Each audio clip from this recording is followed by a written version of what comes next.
Clasificación B. Este programa puede contener escenas de violencia, adicciones, sexualidad o lenguaje no apto para audiencias menores de 12 años.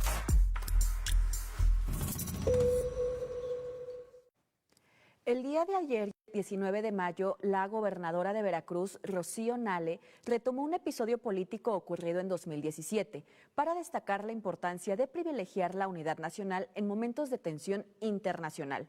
Recordó que en aquel contexto Andrés Manuel López Obrador dejó de lado sus diferencias con el entonces presidente Enrique Peña Nieto y expresó su respaldo ante el conflicto generado por Donald Trump en torno a la construcción y financiamiento del muro fronterizo, al considerar que, por encima de las posturas políticas o ideológicas, prevalecería el interés nacional y el principio de que la patria es primero. Cuando el presidente Trump en Estados Unidos, en un tema, empezó a ningunear, por así decirlo, estas palabras aquí las usamos en Veracruz, al entonces nuestro presidente Peña Nieto, y yo era la coordinadora del grupo parlamentario de Morena, y el presidente Andrés Manuel López Obrador, pues era el presidente de Morena. Y ahí en la Cámara de Diputados, el PRI nos pidió que firmáramos un punto de acuerdo, todos para respaldar a nuestro presidente. Cuando yo consulto, el presidente López Obrador me dijo, firma el punto de acuerdo, porque es nuestro presidente, es el presidente de México, legítimamente electo. Firma donde estamos en contra y haz una propuesta, que vayamos más allá, que vayamos a Washington, a la instancia de Derechos Humanos Panamericano, a exigir el respeto absoluto a nuestro presidente. Estoy hablando 2016, hicimos la propuesta, los demás ya no quisieron. No, dijeron nomás el punto de acuerdo. Le dije, no, vamos más allá. No quisieron, bueno, está bien. Se firmó el punto de acuerdo para una manifestación política donde todos los mexicanos de todas las expresiones políticas respaldábamos al presidente de México. Pues después el presidente López Obrador fue a Washington a poner la denuncia en el organismo interamericano. Hoy estamos viendo una oposición que va a pedir que nos invada, que va a pedir que le vaya mal a México.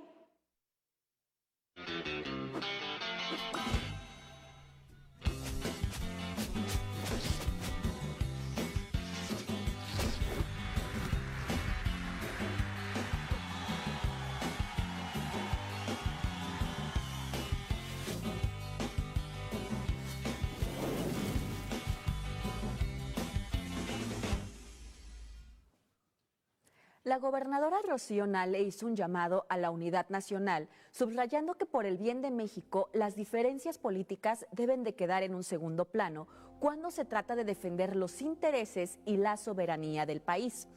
En el 2017, la decisión de López Obrador de respaldar al gobierno de Peña Nieto representó un acto de unidad nacional, una estrategia política, una muestra de su visión de Estado o sus aspiraciones políticas para el 2018. Buenas noches. Muy buenas noches, Nazaret. Muy buenas noches a todo el público de Radio Televisión de Veracruz. Creo que lo que explicó la gobernadora en su conferencia de prensa el día de ayer es un punto muy importante que la oposición debe tomar como referente de cómo deben de respaldar en estos momentos a la presidenta Claudia Sheinbaum. Hay que recordar que en el contexto del año 2012, el ex candidato López Obrador del proceso electoral del 2012 denunció por parte de lo que era su movimiento político una imposición por parte de los medios de comunicación para que Peña Nieto llegara a la presidencia a través de la compra de la misma. Bueno, formalmente se designó a Enrique Peña Nieto como presidente para el periodo del 2012 al 2018 y hay que recordar que cuando Donald Trump empezó su proceso interno al interior del Partido Republicano para ser el candidato presidencial, su primer día como precandidato empezó a atacar a los mexicanos. Hizo mención que los mexicanos eran delincuentes, violadores y que prácticamente representaban todos los males de la sociedad estadounidense. Incluso Donald Trump vino aquí a México ya como candidato, cuando estaba compitiendo contra Hillary Clinton, candidata demócrata, y Peña Nieto le dio trato como jefe de Estado y en pleno territorio nacional, en la residencia oficial de Los Pinos, podríamos decir que Donald Trump le faltó el respeto a la nación mexicana y en su momento al presidente en turno, y en ese contexto, ya como presidente de la nación estadounidense, Donald Trump empezó a hacer demandas de que México iba a dedicarse a pagar el muro que él había propuesto como candidato presidencial. En ese momento, la gobernadora Rocío Nale se contactó con el que era presidente de Morena, ya como partido institucionalizado, y a pesar de las denuncias que López Obrador había hecho sobre el proceso electoral del año 2012, López Obrador dejó muy en claro que antes de las diferencias partidistas estaban los intereses de la soberanía nacional. Es decir, que al interior de México los diferentes grupos de poder y los partidos políticos pueden tener diferencias, pero cuando se trata de defender la integridad territorial, la soberanía como pueblo, de qué tipo de gobierno tenemos y sobre todo la política soberana respecto a qué se va a hacer como país, ahí tenemos que actuar en unidad. Y a pesar de la coyuntura de la crispación electoral del año 2012, López Obrador mostró un mensaje de grandeza política al decirle a la coordinadora de la bancada de Morena, Rocío Nale, firma un punto de acuerdo que te están pidiendo los otros partidos dentro del Congreso para respaldar a Enrique Peña Nieto frente a los señalamientos de Donald Trump. Ese ejemplo que mostró la gobernadora Rocío Nale nos pone un hincapié de que debería de tomarlo actualmente la oposición en México, porque estamos hablando del mismo mandatario que en su momento se dedicó a sobajar al representante del gobierno mexicano, como candidato sobajó al pueblo mexicano y evidentemente ya en el ejercicio del poder político como presidente hizo lo mismo. Esa anécdota evidentemente es importante que la recordemos porque a pesar de las diferencias políticas siempre hay que tener en cuenta que antes que partido tenemos patria.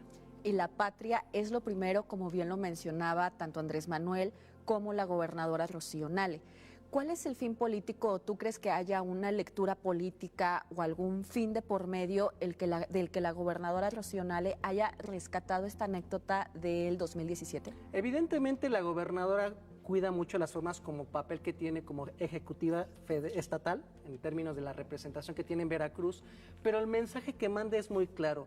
Los partidos de oposición en el país deben de respaldar en este momento a la presidenta Claudia Sheinbaum, como en su momento ella lo hizo como coordinadora de la bancada de Morena y como López Obrador como presidente nacional de Morena.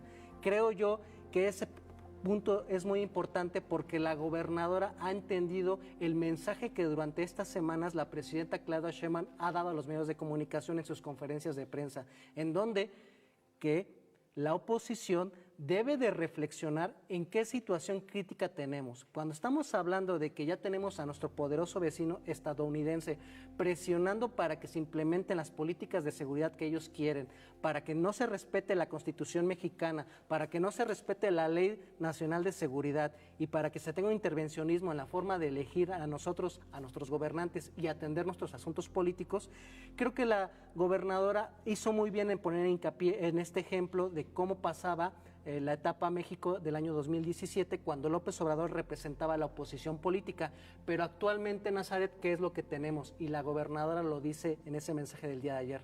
Actualmente, lamentablemente, tenemos presidentes de partido de oposición que en lugar de tomar ese ejemplo que se tuvo en el año 2017, se dedican a generar las condiciones políticas y mediáticas para que Estados Unidos siga teniendo una posición intervencionista con el mismo presidente, con Donald Trump. Tenemos a Alito Moreno, que se va a cada una de las direcciones y departamentos políticos y gubernamentales de Estados Unidos para hacer denuncias respecto a que en México hay un narcogobierno, de que México tiene pactos con el crimen organizado. Cuando nos damos cuenta que el líder del PAN, en este caso, hace la mención de que en México se tiene intervención por parte de las fuerzas extranjeras para solucionar los problemas de seguridad, pero violando la Constitución, pues nos damos cuenta de que no entendieron el punto de que deben de darle un respaldo político importante a la presidenta. Ellos como dirigentes partidistas, tanto del PRI y el PAN, hacen también la mención en los medios de comunicación, prácticamente solicitando la intervención de las Fuerzas Armadas estadounidenses para la parte de la seguridad pública. Creo que una parte muy importante que ha hecho la gobernadora en señalar como mandataria estatal es de que todos los gobernantes en México, tanto presidentes municipales, gobernadores, todos los legisladores, tanto a nivel federal y estatal, deben de darle en este momento un respaldo a la presidenta Claudia Sheinbaum. Y que el respaldo a la presidenta Sheinbaum resulta necesario ante las intervenciones extranjeras. ¿Cuál será la urgencia en periodo de que los partidos políticos se unan independientemente de sus ideologías, de sus posturas, de las reformas, si están a favor o en contra, incluso del mismo gobierno, si están a favor o en contra de la administración de la Cuarta Transformación?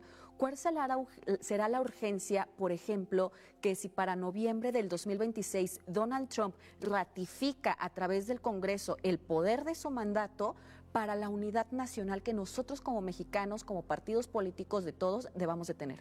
Creo que una parte importante donde ya urgentemente necesitan los partidos de oposición y sus líderes de darle el respaldo a la presidenta Claudia Sheinbaum es precisamente en este periodo de 2-3 meses que vamos a tener la renegociación del Tratado de Libre Comercio, del TEMEC, porque estamos conscientes que va de por medio los intereses económicos de la nación. Las cadenas productivas ya están vinculadas por más de 25 años en relaciones comerciales con Estados Unidos y Canadá. En este momento deberíamos de darle todos los mexicanos y los partidos políticos de oposición el respaldo a la presidenta, porque estamos en una mesa de negociación con un hombre que va a utilizar todos los elementos para presionar a su favor. ¿Crees que la gobernadora Rocío Nale tiene una narrativa de liderazgo en su discurso? Sin duda, mandar un mensaje de que esto debe ser una visión de Estado, no una visión partidista. Pues muchísimas gracias. Vamos al siguiente tema.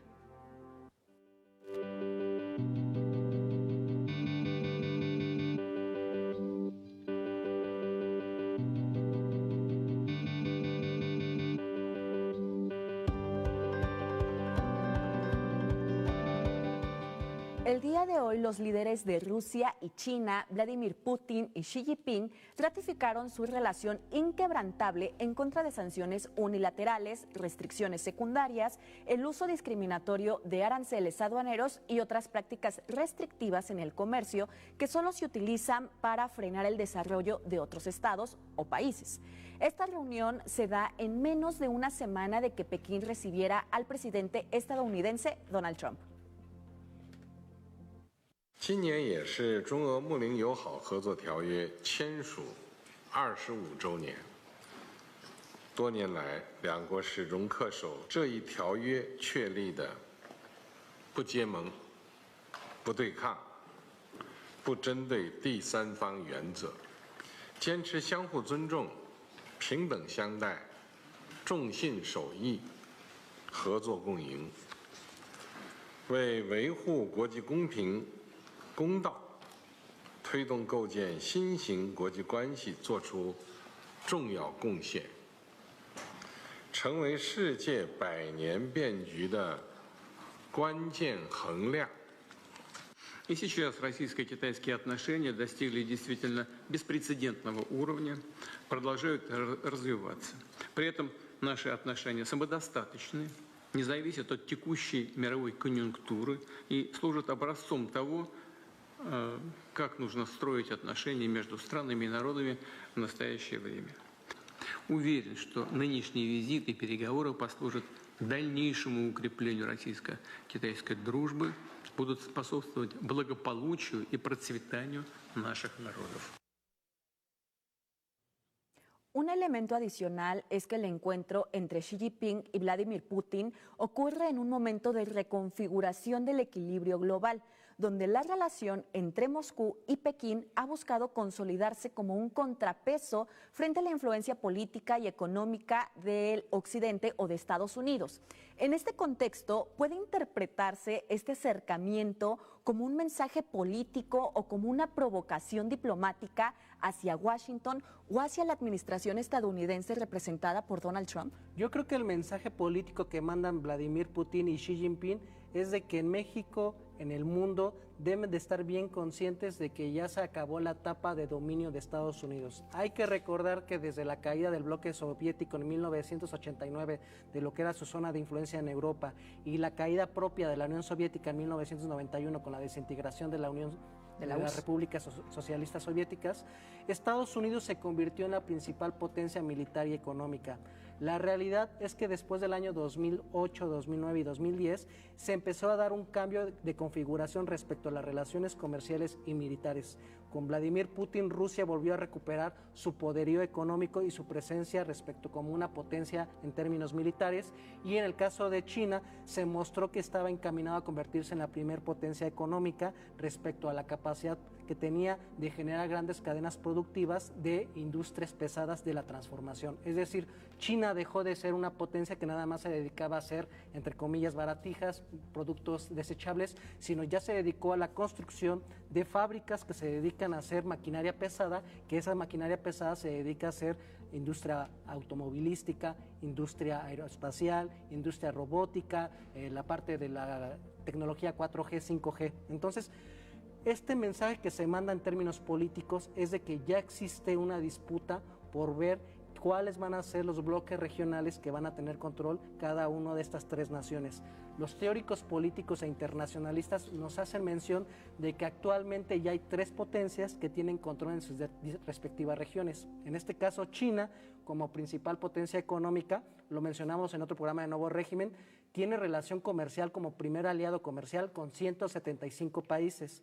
En el caso de Rusia, volvió a regresar a tener influencia en lo que eran sus antiguas repúblicas soviéticas y evidentemente la parte de que ya nos los declaró Donald Trump, de que se va a retraer a tener el control político-económico de lo que es el continente americano. Y creo que lo que mandaron de mensaje político en esta cumbre que tuvieron apenas en Pekín, Putin y Xi Jinping, es de que ya no hay la hegemonía política de Estados Unidos, sino ya es una división de tres poderes. ¿Qué habrá sentido Donald Trump al enterarse que después de haber tenido él la reunión en Beijing, Pekín, Vladimir Putin también asiste a reunirse? Y algo súper interesante acá es el estrecho de Hormuz. Rusia dijo en esta reunión que él no tiene problema con otra vez él empezar a redistribuir todo el petróleo que antes, pues propiamente de Estados Unidos a través del estrecho de Hormuz. ¿Qué opinas al respecto de esto y cómo puede afectar estas acciones a Estados Unidos? Es que los medios de comunicación occidentales pocas veces hablan a fondo qué tipo de declaraciones, qué acuerdos o qué mensajes políticos mandaron, por ejemplo, estos dos mandatarios, porque evidentemente sabemos que la mayoría de los medios de comunicación corporativos pues responden a intereses de grupos anglosajones, pero la realidad es que en esta cumbre, junto a lo de Medio Oriente y el estrecho de Bering, de Hormuz, se mandaron mensajes muy importantes que tenemos que analizar aquí en Nuevo Régimen. Uno, de que se exige que se mejoren las condiciones respecto al paso de los combustibles en este estrecho, pero haciendo mención de que se violaron las garantías del Tratado de Naciones respecto a cómo debe haber las relaciones entre las naciones, mencionando de que se mató a un jefe de Estado, en este caso el ayatolá, que era el máximo representante político de Irán, que se hizo una invasión armada y que este tipo de acciones unilaterales por parte de Estados Unidos e Israel violentan el Estado de Derecho internacional. Esa parte fue muy importante que mencionaron ambos mandatarios. También dijeron que hacen votos por la región de América Latina y el Caribe, en donde plantean que debe ser una zona de paz. Este mensaje lo mandan en el contexto de que Estados Unidos hizo el secuestro del jefe de Estado en Venezuela, en el caso de Nicolás Maduro, y se están haciendo señalamientos todo el tiempo de que Estados Unidos quiere intervenir en Cuba. Creo que esta parte también debemos de destacar de este encuentro que tuvieron de Vladimir Putin y Xi Jinping. Otro punto que creo que también debemos de hacer notar de ese encuentro es de que hicieron mención de que ya no debe existir un poder hegemónico que imponga la visión política y económica de las relaciones internacionales, en donde se debe de determinar cada país cuál es su forma de relación comercial, cuál es su forma de organización política y sobre todo que debe existir un respeto mutuo respecto a esos esquemas organizativos, tanto en términos políticos y económicos. Y creo que lo que también mandan de mensaje es de que se está rompiendo un esquema de hegemonía respecto a las relaciones comerciales del dólar. Ellos hicieron mucho hincapié de que sus relaciones comerciales ya lo hacen directamente con sus propias monedas, en el caso de la moneda china y la moneda rusa, ya no se requiere la intermediación de una moneda de comercio internacional que es aceptada en todo el mundo, que es el dólar. Entonces, cuando ya se están mandando esos mensajes de que se está rompiendo la hegemonía del dólar como modelo de comercio entre estas dos grandes naciones, y cuando mandas el mensaje de que se debe respetar la soberanía de las naciones y que no se debe de tratar de justificar las situaciones de crisis económicas, por ejemplo, con el estrecho de Hormuz, a través de una invasión militar y el asesinato de jefes de Estado, mandan un mensaje todavía que debemos de ponernos a reflexionar en la parte occidental del planeta. Y un tercer punto muy importante es refrendar el compromiso de apoyo en términos militares. China hizo mención de que reconoce la capacidad que tiene Rusia de impedir que se metan en asuntos territoriales dentro de lo que es su gran extensión territorial y el respeto de sus formas de organización política, criticando las medidas que ha tomado Occidente, en especial la Unión Europea y Estados Unidos, de las sanciones económicas. Y Rusia mandó un mensaje político de que reconoce la política de un solo país. En pocas palabras, da a entender de que reconoce que este país tiene soberanía sobre el territorio de Taiwán. Esta parte de la colaboración se ve sellada con la continuación de ejercicios militares. Entonces, cuando vemos que tenemos a la máxima potencia económica, que es China, respaldando las acciones de la máxima potencia nuclear, que es Rusia, y que tienen ya un proyecto de complementariedad, nos damos cuenta de que se está rompiendo el discurso de donde Estados Unidos tenía la capacidad de imponer el modelo económico, militar y social en el mundo.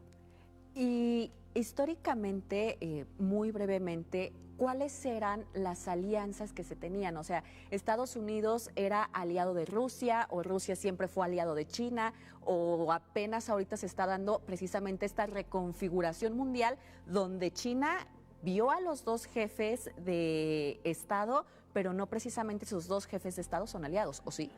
Durante más de 50 años, la Unión Soviética y China fueron enemigos. Después de la muerte de Stalin, hubo un enfrentamiento entre Mao Zedong y el heredero de Stalin, que en este caso era Nikita Khrushchev. Hubo un rompimiento y eso generó las condiciones para que Mao Zedong tomara la decisión de acercarse a Estados Unidos, y China fue la que se acercó a Nixon de Estados Unidos para que tuvieran otra vez relaciones tanto políticas y comerciales, y eso generó que se contrapuntearan dos vecinos que en este caso tenían el mismo modelo político y económico, que era socialista, en este caso la Unión Soviética, el antecesor de Rusia, y China. Pero, ¿qué fue lo que pasó? Después de la caída de la Unión Soviética, Estados Unidos empezó a tomar una posición de hegemonía económica, militar y política, y China empezó a volver a cultivar sus relaciones con Rusia. ¿Qué es lo que se critica en términos políticos a Barack Obama?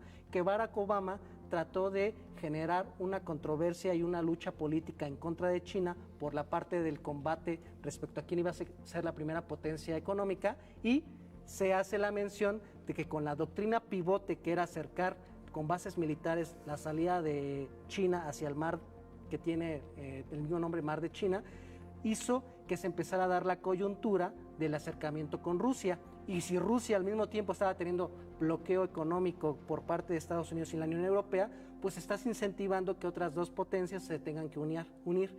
En este caso, tanto China como Rusia llevan más de 20 años mostrando que han tenido la capacidad de ser pragmáticos para aliarse.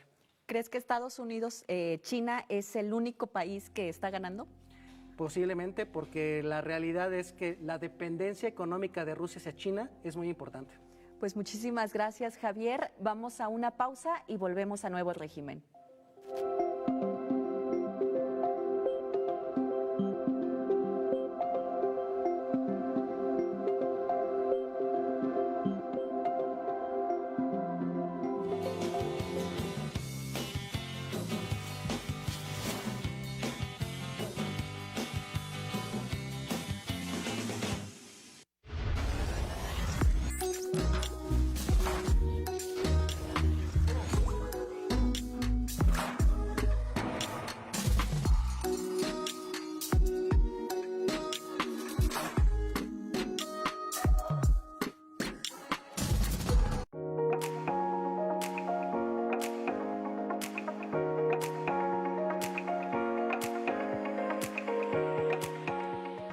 Estrategia que funcione mientras no se miren al espejo. Ahí encontrarán los Estados Unidos al enemigo que a toda costa y con todo su inmenso poder intentan destruir. De nada les servirán las tropas de élite, los drones, los misiles, toda la parafernalia tecnológica con la que cuentan y con la que amenazan venir a hacer el trabajo que, según ellos, en México no hacemos, mientras no reconozcan que en sus propias entrañas está el mal. En medio de la usual retahíla de amenazas contenida en la nueva estrategia de combate a la droga, presentada por el propio Donald Trump, se asoma por primera vez, tímidamente, pero se asoma la verdad.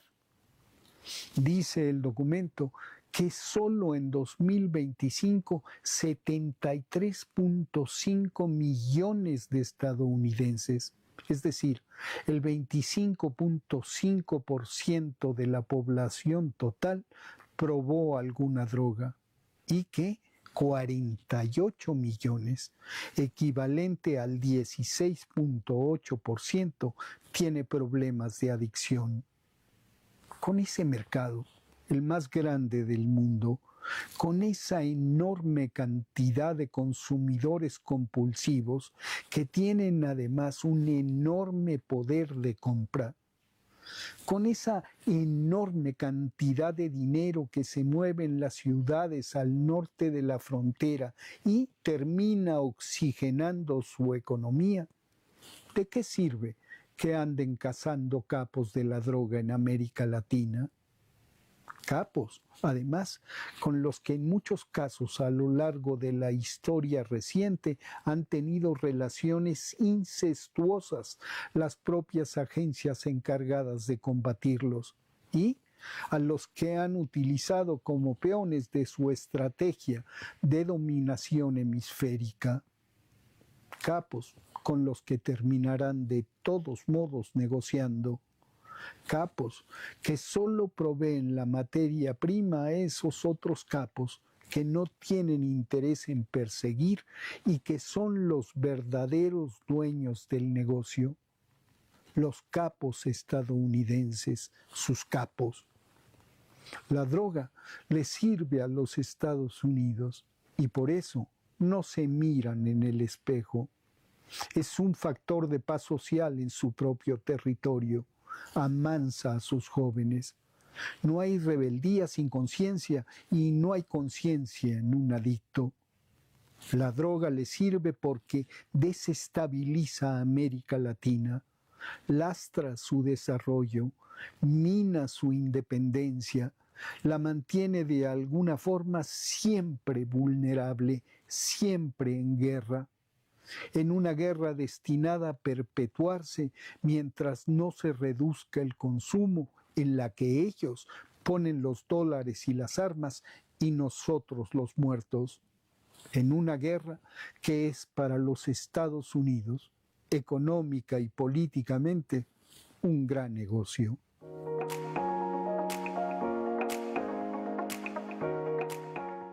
Hay una nueva forma de despertar. Con la mejor información para comenzar tu día. Música que te acompaña cada mañana. Entretenimiento, cultura y grandes historias.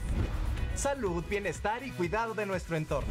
Todo en un solo lugar. Para empezar bien el día. Lunes, miércoles y viernes, 9 horas. El Instituto Mexicano de Cinematografía y Radio Televisión de Veracruz traen para ustedes el ciclo de cine mexicano IMCINE RTV, una muestra que busca difundir y preservar el patrimonio cinematográfico nacional. Este domingo presentamos la película Otaola o la República del Exilio, por la señal de TV+.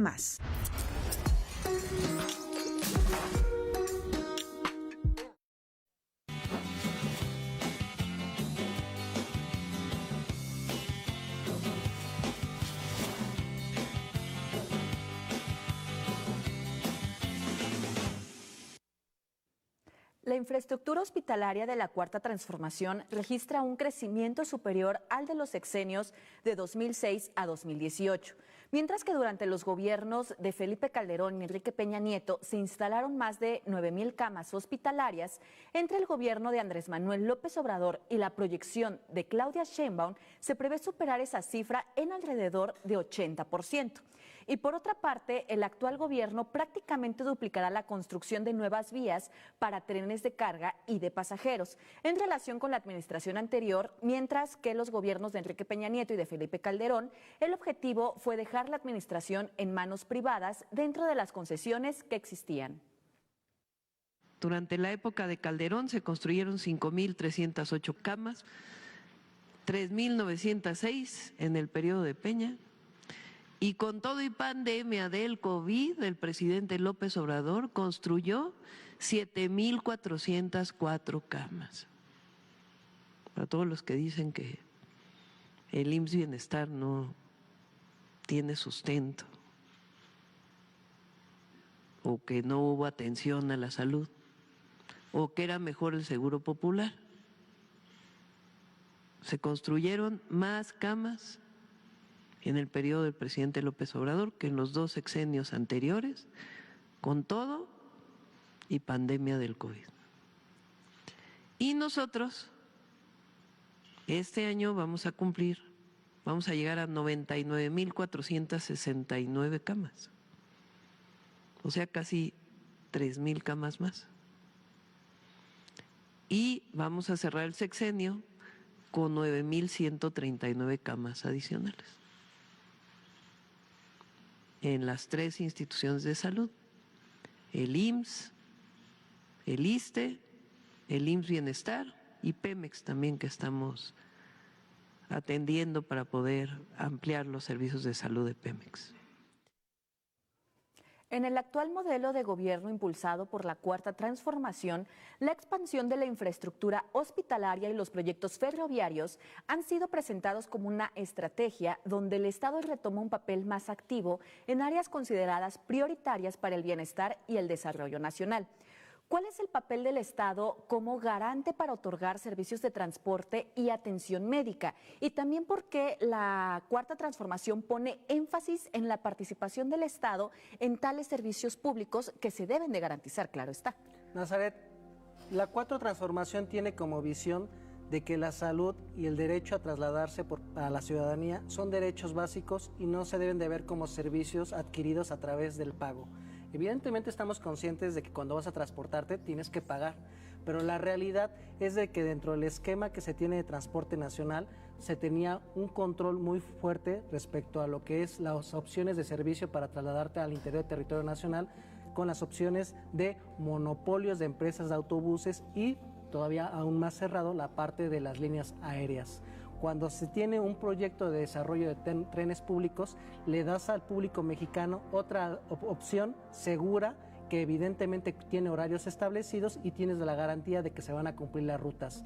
Muy difícilmente, por ejemplo, un tren tiene una interrupción de su ruta, como lo que puede ser una línea de autobuses que se puede haber afectado por accidentes automovilísticos, por la parte de manifestaciones o por coyunturas de desastres naturales. Entonces, esa parte creo que es importante de rescatar, que el Estado también pueda ser garante a la población de tener el derecho a la movilidad, más allá de lo que se tiene como opciones privadas, tanto en el sector de los autobuses como de las aerolíneas.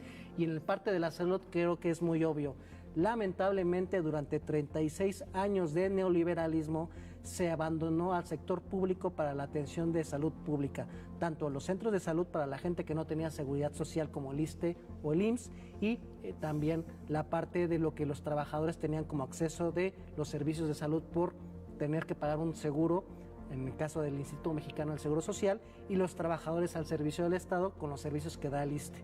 Y eso se ve reflejado porque si nos damos cuenta el índice de crecimiento de la población en 36 años de neoliberalismo, nos vamos a dar cuenta que hubo un crecimiento de 35 millones de mexicanos, pero el número de camas no representaba la demanda que se requería con el aumento de población que tuvimos en 6 sexenios. Entonces, la gente se va a preguntar, bueno, ¿y qué es eso de construir camas? ¿No se supone que son hospitales? Bueno, dentro de la jerga médica, decir voy a construir una cama conlleva todo lo que requieres en términos de construcción de infraestructura, de personal y de aparatos de atención médica para tú poder darle a un paciente la atención en una cama. Es decir, no nada más es el puro mueble físico, conlleva la contratación de médicos, de especialistas, de aparatos como de radiología, los aparatos que te empiezan a hacer detección respecto a tu cuerpo, como lo que puede ser rayos X, mastografías, la parte del personal de limpieza que se va a dedicar a darle mantenimiento a la zona de las camas. O sea, conlleva toda una parte de construcción de infraestructura.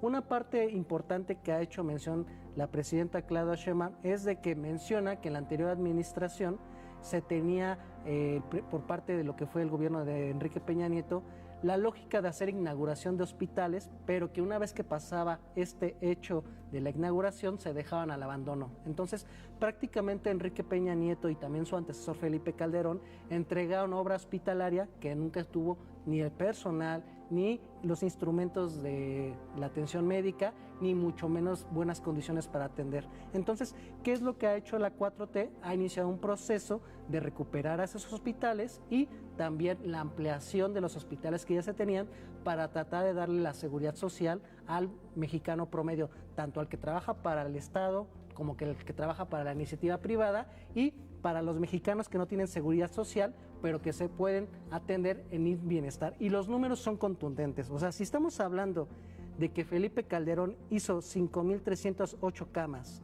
que Enrique Peña Nieto hizo 3.906 camas y López Obrador hizo 7.400 camas, hablamos de que prácticamente el expresidente López Obrador hizo más camas que sus dos antecesores si lo comparamos gobierno a gobierno, pero con la diferencia de que López Obrador tuvo una coyuntura de 2 años difíciles, que fue una pandemia global, que evidentemente demandó que se tuvieran más lugares para atender a los enfermos normales, la gente que ya tenía citas clínicas y atender a los lamentables enfermos que llegaron por la parte de la pandemia.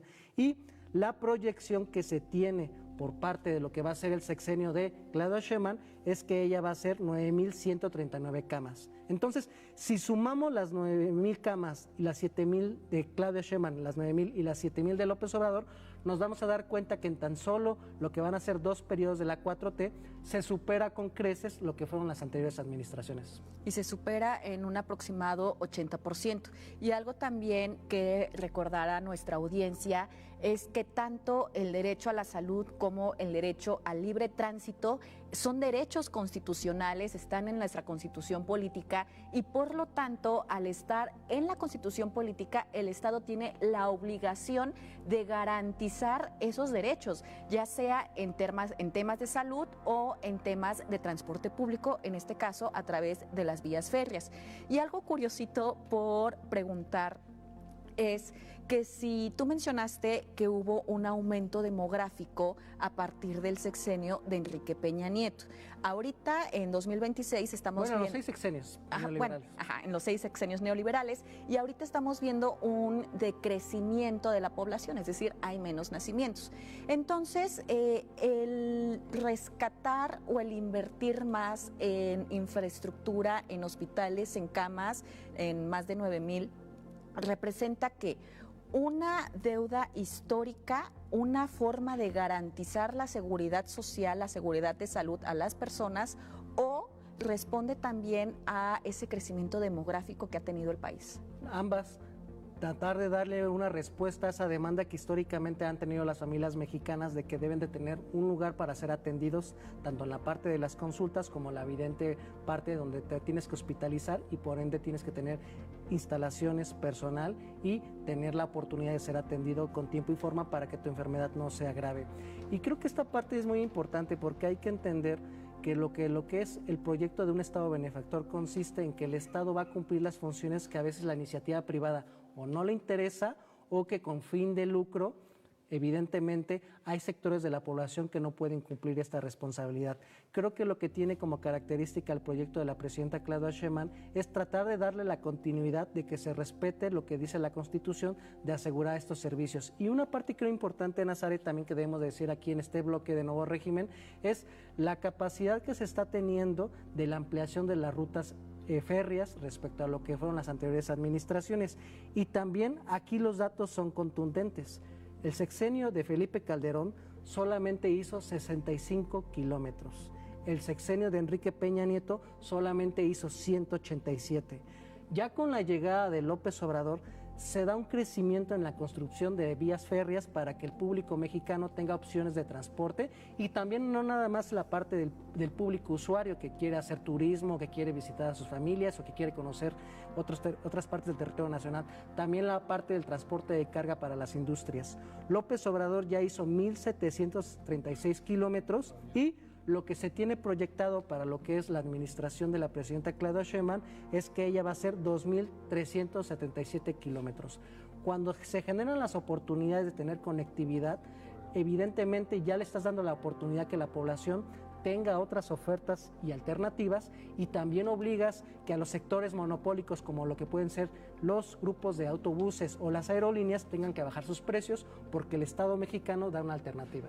¿Este impulso a las vías férreas a qué responde? ¿A un desarrollo regional? Va de la mano, va con la lógica de que se tiene una soberanía respecto a lo que es la parte territorial, se tiene la lógica de atenderla a la población y el programa férreo también va de la mano con el proyecto de crecimiento económico que se tiene en el país con los 15 proyectos de polo de bienestar, en donde no nada más son pasajeros, también tienes que generar las condiciones para el traslado de maquinaria y materias primas que se van a requerir en estas zonas de desarrollo económico.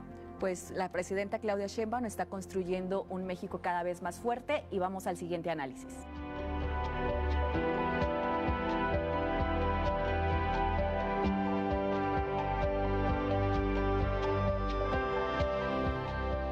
México le ha pedido a Estados Unidos que entregue a 269 personas buscadas por la justicia mexicana desde 2018. Esas personas están en territorio estadounidense y México quiere que sean enviadas de regreso para enfrentar procesos o delitos aquí. Y a este proceso se le conoce comúnmente como extradición. Lo que señala la presidenta Claudia Sheinbaum es que entre esos casos hay personas involucradas en asuntos muy delicados, como presuntos fraudes con empresas factureras o personas vinculadas con la desaparición de los 43 normalistas de Ayotzinapa.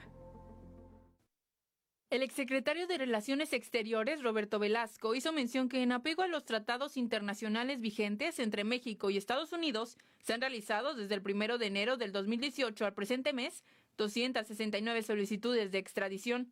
Sin embargo, ninguna de ellas ha sido concretada hasta el momento y 33 han sido declinadas. Señaló que los artículos 11 y 12 establecen la posibilidad de solicitar pruebas o elementos adicionales cuando se presenta una solicitud de detención provisional dentro de un proceso de extradición. El artículo 9 del mismo tratado aborda los casos relacionados con ciudadanos nacionales solicitados por Estados Unidos. En ese apartado se establece que ninguno de los dos países está obligado a entregar a sus propios nacionales en un proceso de extradición, ya que se trata de una facultad discrecional de cada estado. Es decir, México tiene la obligación de realizar una verificación exhaustiva y argumentar las solicitudes, previo a entregar a un mexicano.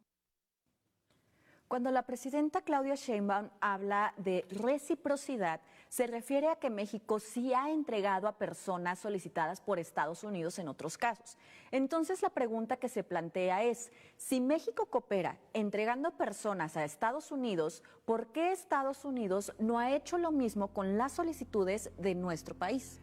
Estados Unidos argumenta que no ha procesado las solicitudes que ha hecho el gobierno de México respecto al caso de Ayotzinapa, exgobernadores acusados de corrupción y vínculos con el crimen organizado como Cabeza de Vaca, que fue gobernador del PAN por Tamaulipas, o personas que han defraudado a lo que es la República Mexicana con contratos, por ejemplo, vía Infonavit, habla de que ellos no lo quieren hacer porque están vinculados, evidentemente por cuestiones políticas, están vinculados, que son ciudadanos que tienen derechos por ser ciudadanos nacidos en territorio estadounidense o nacionalizados, y la parte pues de que también representa la protección política. Cabeza de Vaca, como gobernador panista de Tamaulipas, tuvo una estrecha colaboración precisamente con la CIA y con Estados Unidos para poder, entre comillas, tener un combate al crimen organizado. Entonces, la lógica de Estados Unidos es que se exige a las autoridades mexicanas cooperación, pero ellos han denegado estas solicitudes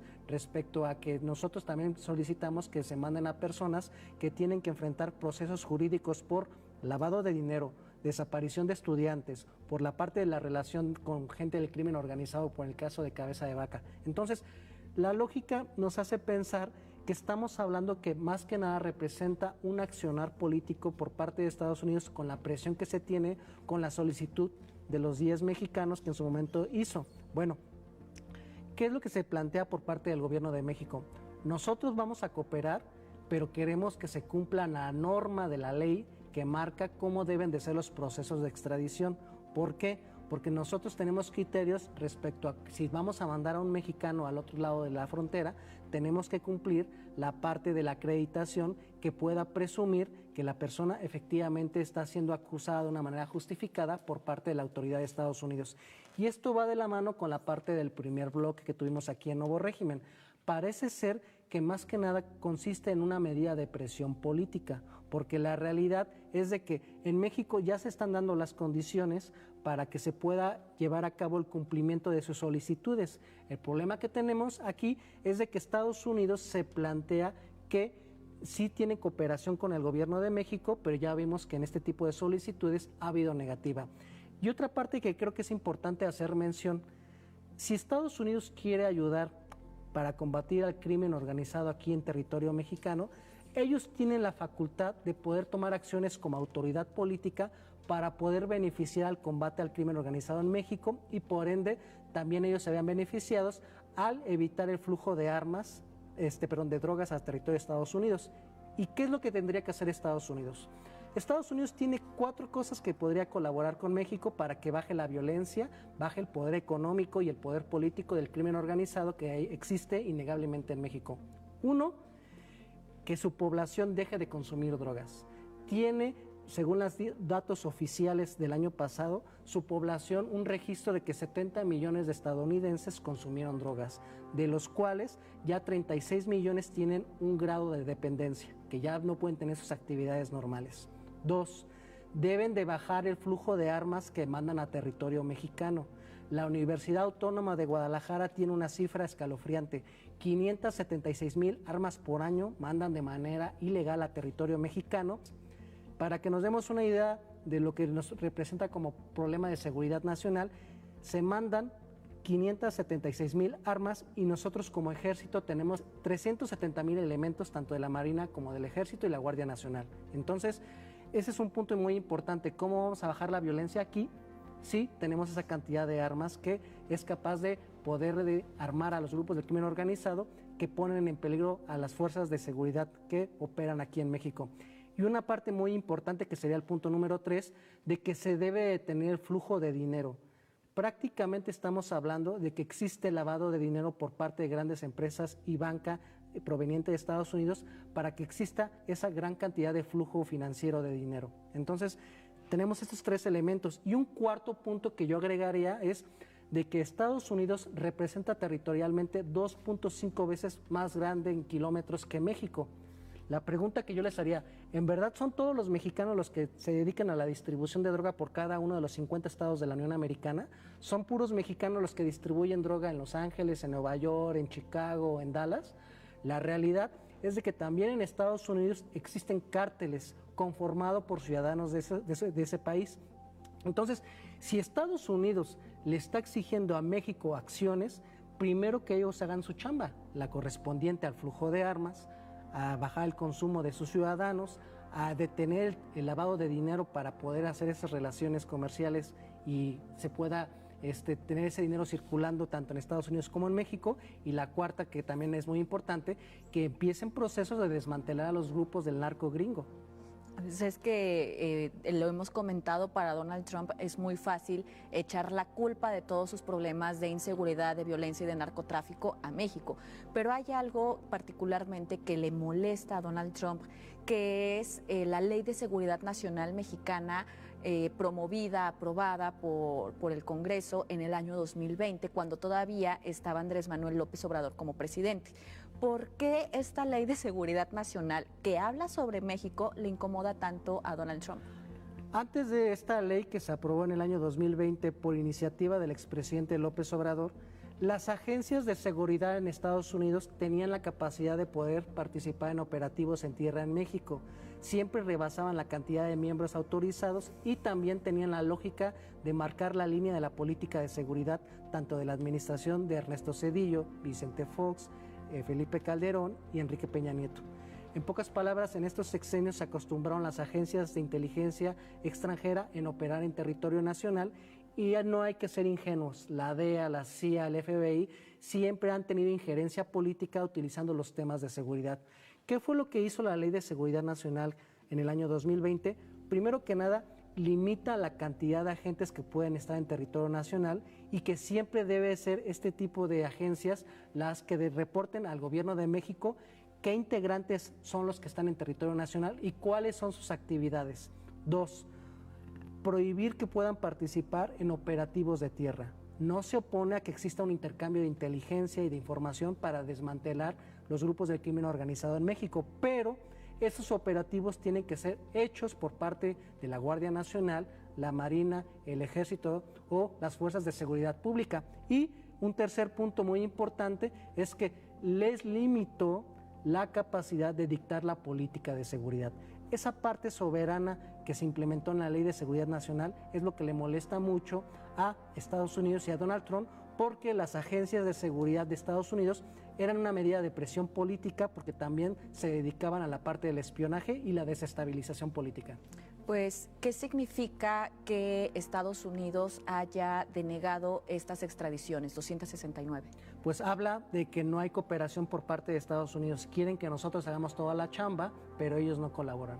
Pues Javier, este escenario demuestra y alimenta la percepción de una doble moral por parte de Estados Unidos. Mientras exige cooperación, coordinación y resultados a México en materia de justicia y seguridad, también enfrenta cuestionamientos cuando las solicitudes de extradición hechas por la nación son ignoradas o rechazadas. Sin embargo, en la lectura geopolítica, Estados Unidos también es rechazado por parte de China y Rusia, luego de que ambas naciones reforzaran su acercamiento con el objetivo de hacer frente a lo que califican como políticas intimidatorias, impulsadas por Occidente. Y por otra parte, en México, la administración de Claudia Sheinbaum ha retomado los servicios de salud y el transporte ferroviario bajo una visión en la que dejan de entenderse únicamente como actividades económicas para asumirse también como derechos y herramientas de desarrollo social. Y finalmente, la gobernadora Rocío Nale no solo plantea un llamado a la unidad nacional frente a escenarios de presión externa, sino que impulsa una narrativa política donde el interés del país se coloca por encima de las diferencias partidistas, ya que la soberanía y su defensa deben convertirse en una causa compartida entre fuerzas políticas, más allá de ideologías o proyectos particulares. Gracias por acompañarnos el día de hoy a Nuevo Régimen. Javier. Nazaret, fue un placer estar aquí contigo en Nuevo Régimen y también agradecerle al público de Veracruz que nos viera. Nos vemos el próximo viernes. Muchísimas gracias. Esto fue Nuevo Régimen. Nos vemos en la próxima emisión con más información, debate y contexto.